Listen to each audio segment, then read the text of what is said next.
Hey, how's it going, everybody? Here we are, Vox&Hops episode number 31.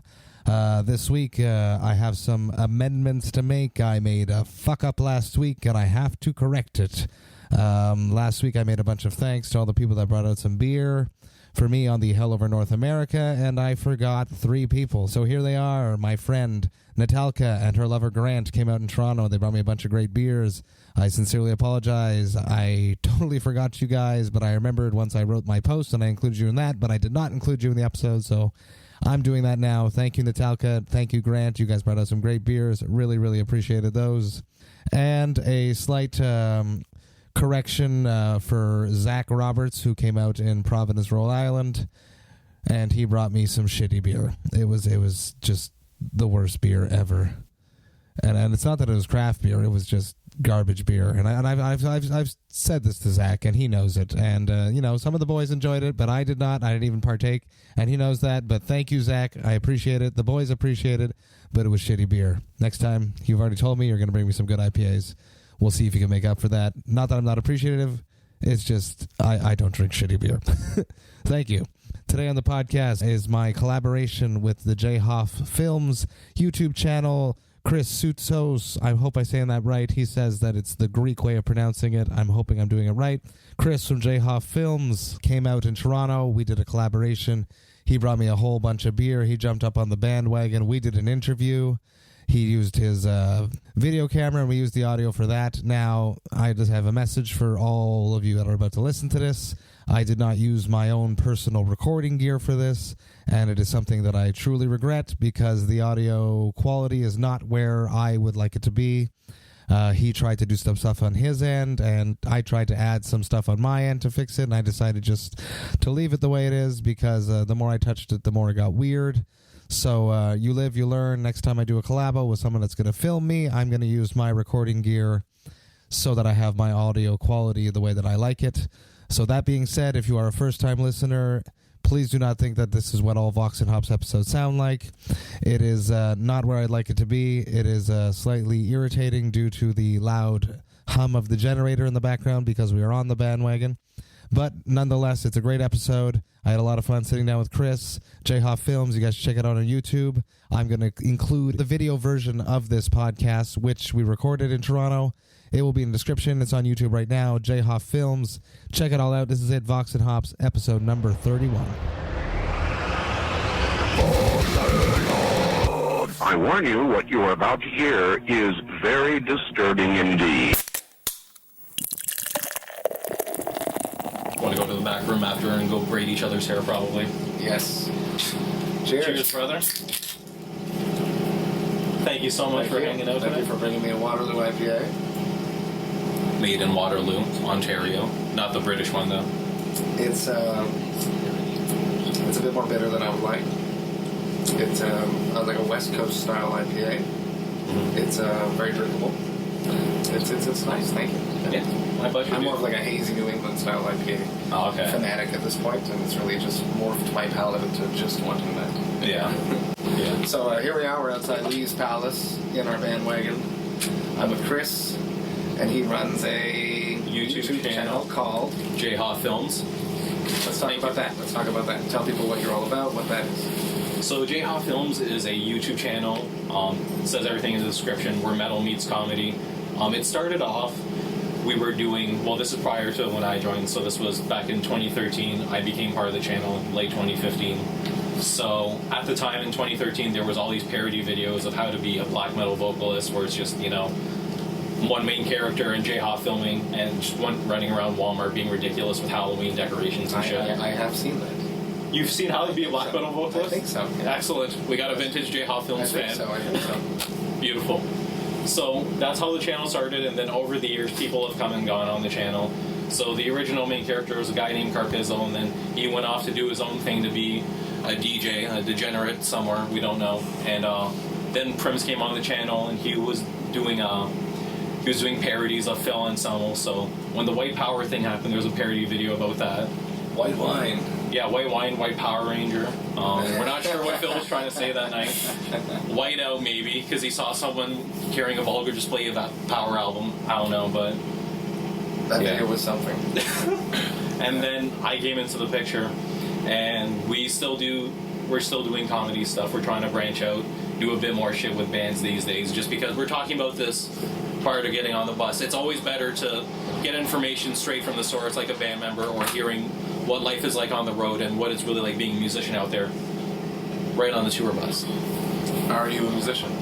I do play bass. I did have a band when I was younger. That was around 2012 to 2015 we were active, and then nothing really came of that. We had a bunch of demos recorded that we never got to put out. And then I just met a lot of people through the metal scene here in Toronto, and I eventually met JHOFF, who runs the channel. Well, we co-run it, but he's the one filming everything, and he's, executive producer.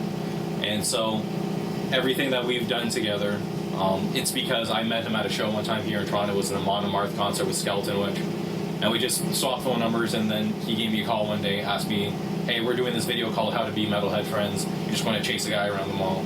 And then it blew up overnight. We got on Metal Hammer, Ultimate Guitar, Metal Hammer UK. They did like a publication about it and everything in their magazine, which was really cool. Metal Sucks, Metal Injection, all the big sites at the time were posting about it. So that went viral, and then he just kept inviting me to do videos, and then we started writing more content together, and here we are, 2019, still going strong. What, in high school, were you a funny kid? I was an awkward motherfucker in high school. Like, at my school, they were very strict about uniforms and shit. You couldn't have hair beyond the collar of your dress shirt. So my hair's curly as shit. So I was perpetually in the Jew state fro. And so high school was a really weird time for me, and I definitely used humor as a defense mechanism, just to shut people down, or if I didn't want to deal with someone that day. So I guess so. That, and I play hockey. And when I was younger, I don't know if you ever played rep hockey or knows anyone that plays rep hockey, or even if you hear stuff from NHL games that are mic'd up, there's a lot of chirping, a lot of shit talking going back and forth. So you got to be quick on your feet. So I like to think I developed all of that from being that awkward kid in high school. And at the same time, like, I didn't have any friends that listened to metal either. So I was always like, any random person I found with long hair, like at HMV, I would just go talk to about, like, what are you listening to? Yeah, man, exactly. Like, hey, do you like Cannibal Corpse or whatever? You just start talking, shooting the shit, whatever. So I definitely would like to say it came from a combination of that, Seinfeld, Curb Your Enthusiasm. Love them. Oh my god, huge Larry David fan. Oh my god, I would kill. If there was one person I could go have a drink with, it'd be Larry David. I associate so much with him. Yeah. Certain things that just happen there, and I watch it with my wife all the time. And it's things that could happen to me, just being so misunderstood. Yeah. He's too funny. No, he's too funny. He's so relatable too. What would be your favorite Seinfeld episode? I do have a bias. I love David Puddy, but I also love any episode where Frank Costanza just loses his shit. I'm Back Baby is probably one of the best ones, where he's doing the Jewish singles mixer, and then he makes food and everyone gets food poisoning. Yes. And then he gets a PTSD. Oh, hilarious. I love that. George Steinbrenner's character is hilarious too. All of Larry David's cameos in that show they're so well placed. I love it. He's just... I'm waiting for another Curb Your Enthusiasm. I don't know if he's going to give it to us, or if he just wrapped it up. But I would definitely watch some more. Girl, you grew up in Toronto?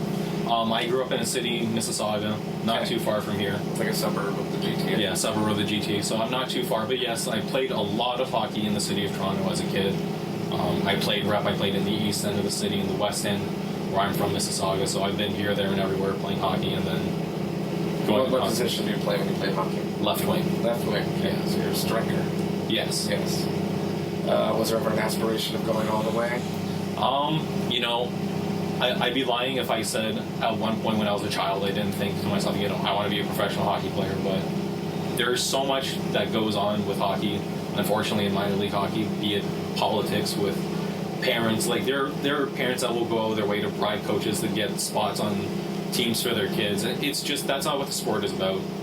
And then there's, you got to hit puberty at the right time when you're playing minor league hockey, and especially... Yeah, big enough. Yeah, exactly. Because I remember there was a time when I was playing hockey, and it was like 2005, 2006. I was still like 5'0", and I'm going up against guys that are already a foot taller than me. Yeah. And of course, coaches are going to take the bigger guys, and I can't say I blame them, but there's so much that goes along with it. But maybe as a kid I had aspirations, but once I got to 12, 13 years old, I was just kind of like, I want to enjoy the game for what it is. What about metal? Is that actually at the same time? That was around this. Well, It's funny how that happens. A lot of people I've spoken to on the podcast, they were super into sports, and then they discover music. Yeah. And then. Well, I remember for me, and I know Glaze can vouch for me on this too, the old EA NHL games Yes. for the PlayStation 2. There were a lot of cool metal soundtracks on there. That's true, yeah. So that was my friend Blackheart.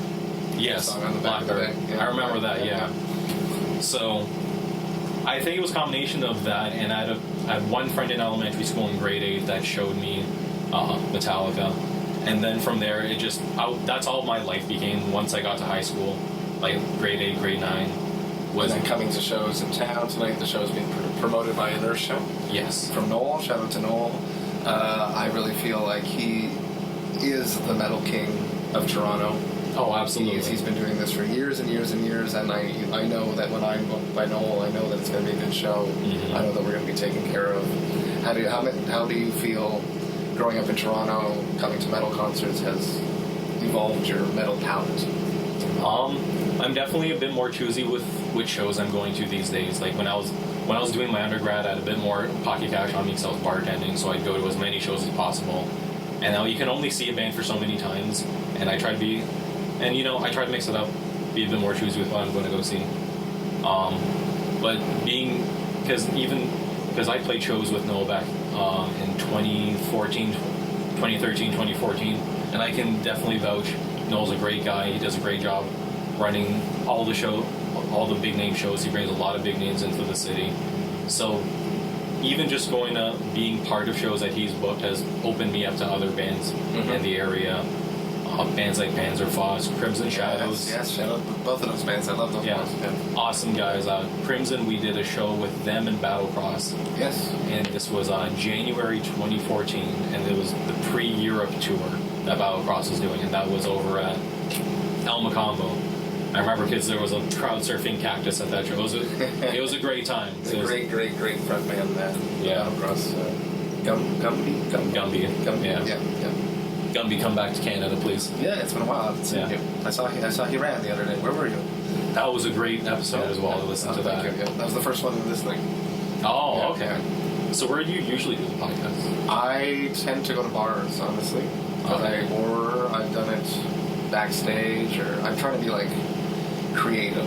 Okay. So the audio is not always the best, and it frustrates me as I'm putting it together. And I can imagine it's probably annoying to the listener, but the content is there. So I want to keep spreading that and connecting with people and sharing the conversations with people, because I think my guests are all very interesting and have a lot of interesting things to share. So I like sharing all of that. So I wager the quality, because as you guys can hear in the background, there's this like generator hum. It's fucking annoying. But it's that, or I'm in the basement and there's a band playing upstairs. Well, once a beer company sponsors you, we'll probably get some lapel mics and everything. That'd be nice. Yeah. We're trying to get into a bit more. I don't want to call it more accessible videos, but we're trying to do stuff where we're relating pop culture to metal. So we recently did a video, and I know a lot of you guys enjoyed it. It was we were doing a parody of the what was that terrible Netflix movie, Bird Box? Yes. Yeah. So we both saw Bird Box. I just watched it like 2 days ago. Yeah. What did you think of it? It wasn't as bad as what everyone's saying. I got everyone was hyping it. I sat down, and it just felt like the biggest waste of 2 hours, and I messaged JHOFF, frustrated, and then he messaged me back. He's like, okay, we're doing a parody of this. And then it was called Poser Box. and then we had a very artsy-fartsy, like, nice camera angles going into this frozen ravine and everything on a bridge. And where we had two characters pretend that they're walking around. One of their blindfolds fell off, and then it was me. Because I just go around asking people if they like Cannibal Corpse. And they'd say no, and I just tell them to kill themselves, and then that was it. So we're trying to do more stuff like that, just because, I have, like, my teammates on my hockey teams. I wish I could show them more of the channel. Because it came up one time, and they're like, oh, I didn't know you did that sort of thing. And I can't always share it with random people. They don't get it. Yeah, exactly. And that's what we're trying to do. We're trying to branch that, a bit of that pop culture, and then, poking fun at it and putting our own metal twist on it. That's awesome. That's so fun. Everyone should like Cannibal Corpse. Everyone should, yeah. It's really, it totally changed my vocal delivery. Oh, Oh, I It can was like definitely hear that Kill, Cannibal Corpse Kill, when I picked up that record, that was a game changer for me. I love that. Yeah, it took me a long time to actually sort of almost get there. I'm still not there, but it was a game changer. Really, really on my goal to deliver it. So, are you a craft beer enthusiast? I am, despite what people think on the channel, because I drink a lot of shitty beer. Because when you're filming a video and you need something to down quick, I'm going to grab a Labatt Blue or a Molson Canadian. It's water. That's all it is. It's water. People ask, how do you get good at chugging? Chug shitty beers. Because when you're younger, that's all you have access to, you know? I used to do this thing when I was young. So stupid. What would we call it? I can't remember. We got a Gatorade bottle, and we make a hole in the bottom.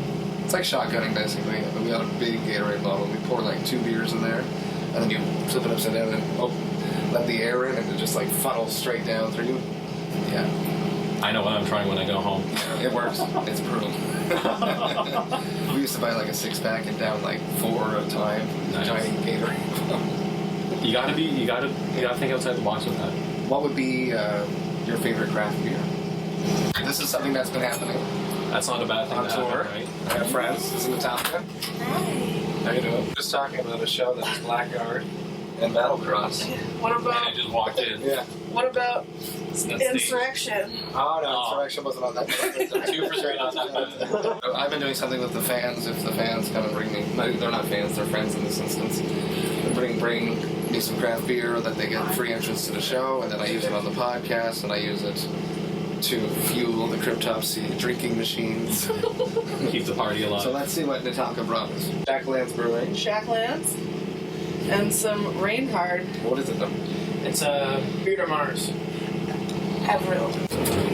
money shot. And then we got a Kapow IPA Beautiful. and Armden Citra Dry Hop Pale Ale from Reinhard. Thank you, Natalka. Both metal breweries. Yes, thank you. Both beside each other. It's been really cool. We've been really super lucky on this tour. We haven't really bought beer once, That's got to work out well which for you. is good because I like to drink. I don't like to drink and be drunk. I like to taste beers. I'm a real dork. Mm-hmm. I'll go to like a craft beer store and I'll spend like $30 on 4 beers, and that's me having a happy night. Yeah. And I just like sip it, taste it. I'm not chugging crap beer. Yeah. Chugging crap beer is for parking lots and videos, but when I'm at home or if I'm out with the boys, I'm usually going for a craft beer or an IPA or stouts. I like stouts too. I love stouts, yeah. But this is good. The more I'm drinking, the more my palate is appreciating it. And I'm a real haze, craze IPA guy. Mm-hmm. Do you remember your first experience with beer? Probably stealing a 6-pack of my dad's Stella Artois. Well, at least you started with class. Yeah.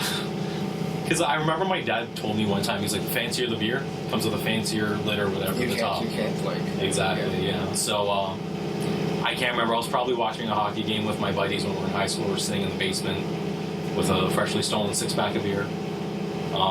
My friends didn't really drink a lot in high school, so beer was just kind of, try every once in a while, don't say anything, whatever.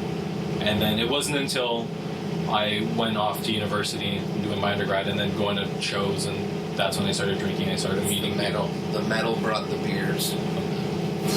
That's what's perfect about the genre of music. It just goes hand in hand with like horror, beer, everything Horror, good. beer, metal. Yeah, everything good in life. Yeah. Yeah, it's like tape trading. The whole beer thing that I've been doing. It's just like there's no more era of tape trading. Everything's on the internet. Everything is attainable. Yeah. The beers are still, not distributed everywhere. Yeah.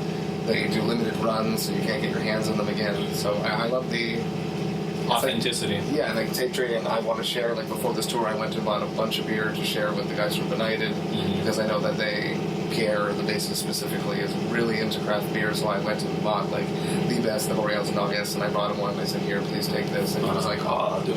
And he just messaged me because I'm going to play in Lyon, where they live, and he's like, "Dude, look what I just bought you." It's like a circle of appreciation and sharing. I really love it. Absolutely. Something that I didn't expect when I started the podcast. It was like a back thought thing, but it's not. I never knew that it would get to this point where fans just show up.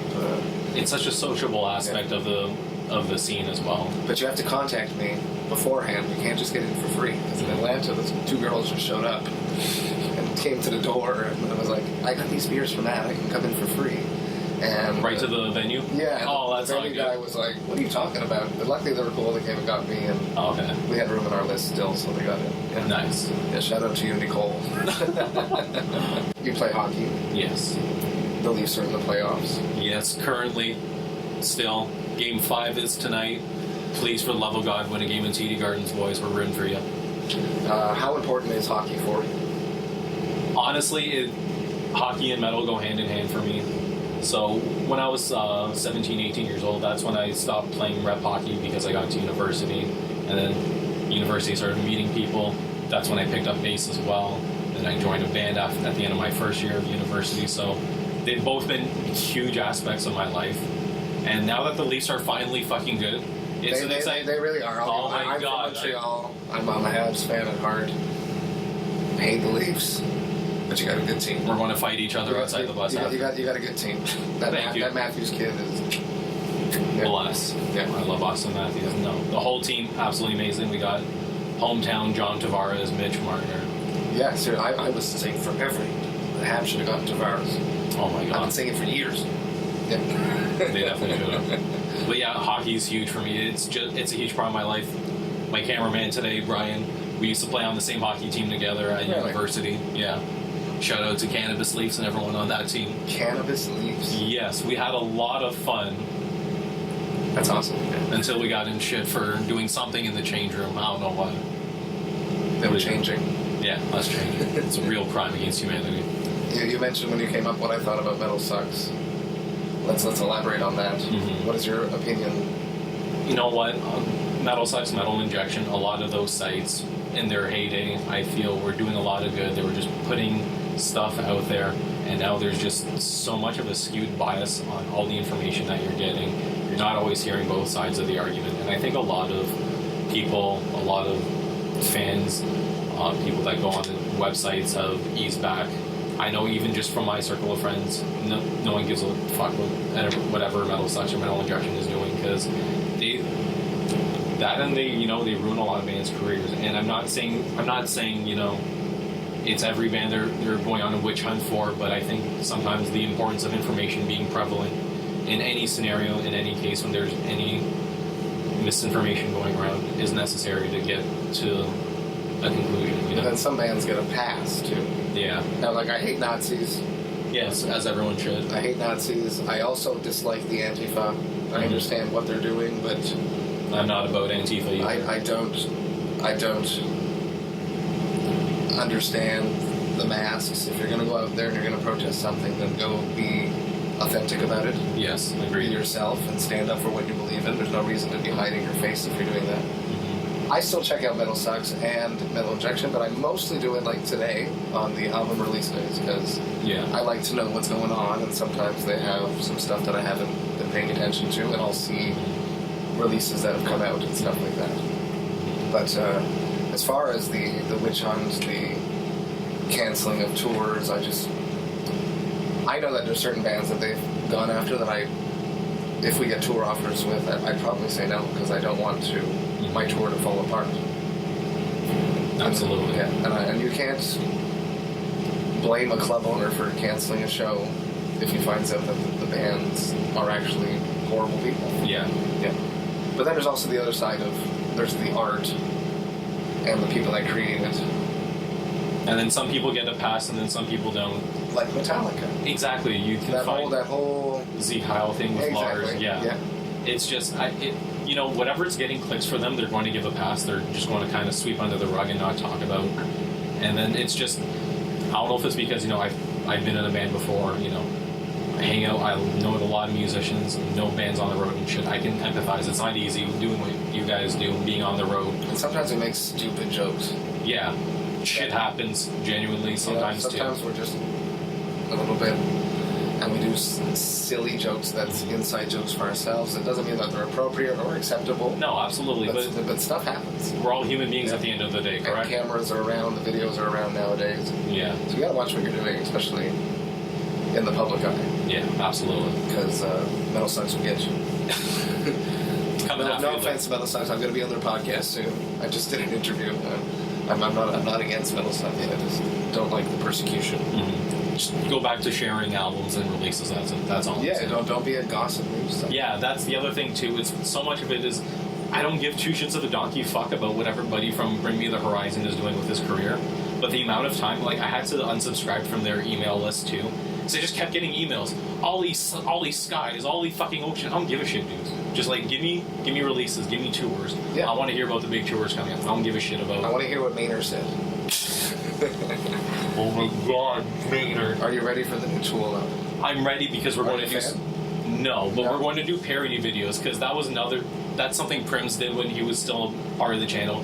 He did Maynard parodies. Really? So there should be, if Tool's doing something, we're going to parody them at some point for sure. Do you think that they're going to release it digital, or is it only going to be on vinyl and CD? It's only going to be at the bottom of boxes of Maynard's wine. That's the only way he's going to sell it. He just No, because he puts Pussifer and all his other projects out digitally. Really? Yeah. Did not know that. Yeah. So I personally think that I don't know. I'm like split right down the middle. Either like the day that the album comes out, it's just going to come out. It's not going to be announced. It's just going to be there, or and then like their whole discography will be on Spotify, will be on iTunes. That will be like one option, and the other option is you can only get it if you go to a record store or if you order it from them. Yeah. And a part of me thinks that they're so like creative and like they're gonna have like the booklet experience and stuff that they're probably going to go with the you have to order, you have to get the physical tangible. copy. Yeah. If they do something creative with it, cool. Yeah. I'm sure they will. They always do. I did listen to Tool when I was younger, when I was maybe 15, 16.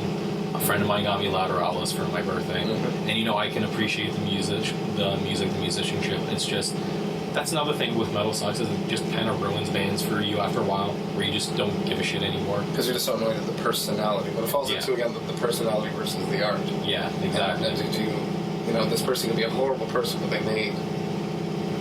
do you just throw it in the garbage, or do you just appreciate... Appreciate it differently, I'd say. I don't know, like, if you like Accidentally Dying, same situation, See, the thing is, when I was, like, 13 or 14 years old, I probably downloaded a couple of their songs off LimeWire, and it's just something that you don't give a shit when you get older. But, I'm not about that. I don't see how a guy that, tried to kill his wife is already going out on U.S. tours and shit. I think that's a bit ridiculous, and once again, it goes for, whatever. It's all sold out. Yeah, and whatever's making the big bucks, everyone's going to sweep under the rug. No one gives that much of a shit if it's going to be bringing in the big money. So there's a bit of hypocrisy in that standpoint. So they all fully admitted to lying about being a Christian metalcore band. Like that, they fully admitted that was a whole shtick and everything. So that's a bit weird too. Yeah. For me, I don't get. If the music means something to you, okay, go listen to it. If it empowers you, by all means. I just couldn't, because I watched a clip of their first show back with Tim out of prison and everything, and just in between songs, everyone was screaming, "We forgive you, Tim. We still love you, Tim." And it was just like, no, like, think about it. Like, there's also he served his time. He had a reduced sentence as well. Yeah. He only served 2 of the 6 years. Yeah. It's just, for me personally, I couldn't understand how you would willingly put money in someone else like that's pocket. But if you want to go listen to music, by all means, if it empowers you, if it does something for you, whatever music makes you feel, you do you. And then do you think like if bands going on tour with a guy like that they're condoning him, forgiving him? I can't say that, just because I do know how difficult it is to get on certain tours, and there are in the music industry or in any entertainment industry, there are peak windows when you have certain opportunities to do stuff. And that it's going to be a packed house. Yeah, like Battlecross talking about, going back to your podcast with them, talking about how they had a tour bus and in hindsight they regretted it. But you know what? They got on that tour. That's what counted, because they sold merch. They got out there big time that year too. So I can't say I would fault bands for wanting to go on tour with them, just because they know it's going to be a sold out house. They're going to be benefiting off of it. So that's up to the discretion of the bands. If it was me personally, I'd probably be stubborn, but that's just me. What would be like a band that you're listening to right now? What's your like jam that you love to listen to the most? Oh fuck. Aside from Exodus, because that's just a constant staple in life. Fuck. Probably Revocation. Oh yeah, I love that. Oh my god. everything they. I've yet to hear one bad album from They're really going to be the next big thing. Mm-hmm. Yeah. Them, Rivers of Nile. Because you were talking about that with bands that are going to get up to upper echelon. We'll never have those stadium bands again. But you know, I look at bands like Revocation or Havoc, Warbringer, Ex Mortis. Love all those. Whitechapel, that new album. Mm-hmm. It's gonna be. My local buddies, band that I'm wearing today, APOC, and then my buddies in Raider, Invicta, Cathartic Demise, Cerebrus. I love all you guys. It's always good to be part of. That's something I missed, being part of a music scene. Because when you're in high school, you don't really have a lot of those friends that you can appreciate it with, and then when you get older, you expand your horizons, the people that you know, you're able to go. That's how the podcast works. Most of the time I'm just talking to my friends, people that I know rather well. It's just an easy, like, hey, you want to do my podcast? We're like, yeah, no problem. It's not like cold calling people. It's all people that I've spoken with, that I've drank beers with already. Yeah. And I'm basically just having another beer with them and sharing a conversation with the world. Yeah. That's the way it should be. Yeah. We have memes. So there are Trailer Park Boy ones. I like that. Yeah, the Trailer Park Boy memes. Did you watch the animated? I enjoyed the animated. It took it to another level. I loved a lot of parts of it, but I was not convinced about them keeping him around. Okay. I don't know how to feel. It was awesome. Cheers. We pinpoint the words they were using from past episodes. That's what it was. Right? From other seasons, yeah. The Randy! Yeah, I knew exactly. Feel about that. Yeah, they just need to rip the Band-Aid off, I think. I love the show, I love the boys, and I can appreciate the fact that they want to do the animated thing on Netflix and then I think there's the sky's the limit. They can do whatever they want. That, and they're doing a lot more live shows now, too. So, personally, I would rather see the boys live in concert, doing their own stand-up. I actually probably shouldn't be admitting this, but I did smoke a joint with Mr. Leahy when he was still alive. Oh, I'm jealous. Yeah, he was doing a comedy bit with Randy at Sheridan College in Oakville, I believe. And it was free cheeseburgers. Randy signed my cheeseburger, and because I asked him, I was like, "Can you sign the bun of my cheeseburger?" He's like, "Oh, no one's asked me to sign this before." And he's like, his little voice. "Oh my god!" And he's like, "I'm going to do it in the corner so you can eat the burger still." But they're just so funny. It's so funny. Oh my god! And Mr. Leahy, he was the sweetest guy on the face of the planet. He was sober. He never drank. No, he was stone cold sober. He didn't drink. He just enjoyed smoking a J, and then he watched the Blue Jay game with the students afterwards. Really? That's so it's just heartbreaking. I remember the day he passed away. Me too. It was the night before an exam, and I fully stopped studying just because I was devastated. Go back and watch Trailer Park Boys. Yeah, I just gave up one on Netflix. Watched Trailer Park Boys, and we miss you, Leahy. Absolutely. I know a person that tour managed them on one of their tours, and he says that they are the craziest people out of all the bands that he's toured with. Really? They are the most drugs, the most alcohol, the most women that he's ever seen. It's a good thing they're not married, eh? I don't know if they are. Sorry if you are. Yeah. Apologies in advance. Please have us on SwearNet. Thank you very much. Absolutely. Yeah. Do you subscribe to SwearNet? I do not, but I think that it's super smart what they did. Yes. They have a lot of good stuff on there. They have a cannabis show, and they just talk about all the education behind cannabis, CBD oils, and all that sort of crap. How it benefits people with sleep apnea, anxiety. Yeah. There's a lot of good content. And then they had Chris Hadfield play Space with Bubbles in a makeshift. Really? Yeah. Oh, it was a great episode. The studio was maybe they should send Bubbles to space, can't Yes. Oh my god, can we make that a thing? That'd be so cool. Yeah. I just want to see it. Yeah. And that's what I loved about the animated series. They got to do that. The boys went to space, and it was just there's so much more creativity in it. I love it. I'm looking for it. Hopefully they put out more than just once a year. But I know a lot goes into it. Yeah. Or a new movie. Give me a new movie. New movie, I would be down to tie up the loose ends with Mr. Leahy, maybe. Yeah. Just because I'm with you. I don't think keeping him as the liquor genie bottle, it was a bit, no. It's too much. It's yeah. I don't know how his family feels about it. They're probably fine, but I was offended. I was too. I was just no, just let him, the shithawk took him away. That's it. You just drop it. Yeah. I'm okay with that. And that was it. Yeah. That's awesome. Yeah. Dank memes. Dank memes melt steel beams. Thank you so much, Chris, for coming. Dude, thank you so much for having me. Having a few drinky poos.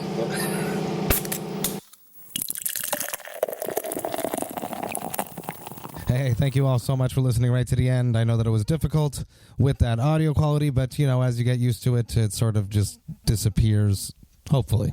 If it was too annoying, check out the YouTube version of it. It's in the description, and you can see us talk and hear what we just said. Thank you to Chris. Thank you for bringing out a bunch of beers. You're a great guy.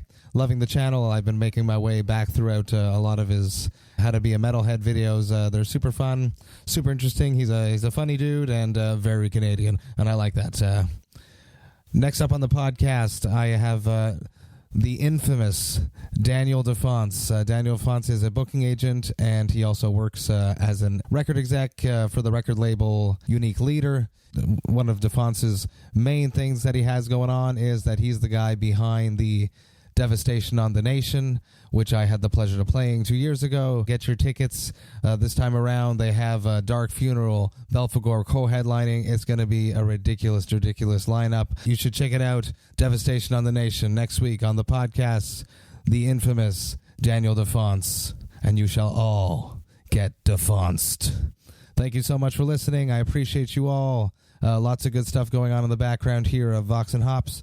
I'm excited to bring you a whole bunch of new stuff. I got a bunch of new episodes up and recorded. I am in Europe right now, and tonight I am actually playing the Netherlands Death Fest. I'm super stoked to get up there on stage and destroy this place. I just got in Europe this morning. I landed, and I'm about to play, so it's going to be sick. This is... Netherlands Death Fest. I've never played before. I had played at the Narok Death Fest, and I'm excited to play Netherlands Death Fest. Tomorrow I am at the Dreamers Fest in St. Omer's, France. You guys should check it out. It's us and Ingested, and we're going to be with Sinister, and it's going to be a 666 show. The tour continues. It is Cryptopsy, Ingested, Night Rage, Demonical, Insight, Glory Hole Guillotine, and it's going on for the next 3 weeks in Europe. Get your tickets. It's all going to be in the description, the cryptopsy.ca/shows. We have all the ticket links up there. After that, I come home for a bit, and then in July, I'm going to make my way to Asia for the first time, an extensive Asian tour. You should check that all out. It's going to be sick. Any people listening to Asia, let me know. I'm excited. What beer should I drink? Let me know. Thank you so much for listening. I appreciate you all. Cheers. I hope you have a great week. Hang out with your friends, your families, your loved ones, and drink great craft beer. Cheers, Vox and Hops Heads.